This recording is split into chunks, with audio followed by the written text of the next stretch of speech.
হাই friends, আপোনালোকে চাব পাৰিব আমাৰ মুৰ্গীৰ পোৱালি কেনেকুৱা বৰ্ডিং কৰে চাওক। আৰু মই চাই বুলি কৈ আছোঁ। আৰু মোৰ ঘৰ হ'ল আসাম বঙাইগাঁও ডিষ্ট্ৰিক্ট অভয়াপুৰী, গাঁৱৰ নাম কুচবাৰী পাৰ্ট 1।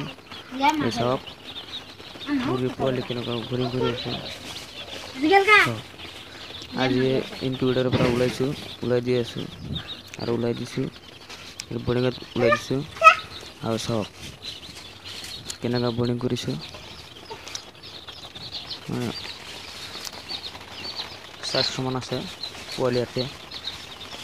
400 মান পোৱালি ওলাইছে ৰাতি, কালি ৰাতি ওলাইছে। 14 ঘণ্টাৰ পিছত মই ওলাই দিছোঁ ইনকিউবেটৰৰ পৰা। চাওক পোৱালিবিলাক চাওক, মুৰ্গীৰ পোৱালি। আৰু কোনোবাই যদি মুৰ্গীৰ পোৱালি খুজি আছে তেনেহ'লে আমাৰ নম্বৰত যোগাযোগ কৰিব। আমাৰ তাতে মুৰ্গীৰ পোৱালি পাই যাব, যিকোনো পোৱালি, হাঁহৰ পোৱালি, মুৰ্গীৰ পোৱালি আৰু কয়েল বাৰ্ডৰ পোৱালি লাগে। কোনোবাই যদি খুজি আছে আৰু ইনকিউবেটৰ মেচিন বুলি খুজি আছে, ইনকিউবেটৰ মেচিনৰ পাৰ্টছ খুজি আছে, তেনেহ'লে আমাৰ নম্বৰত যোগাযোগ কৰিব।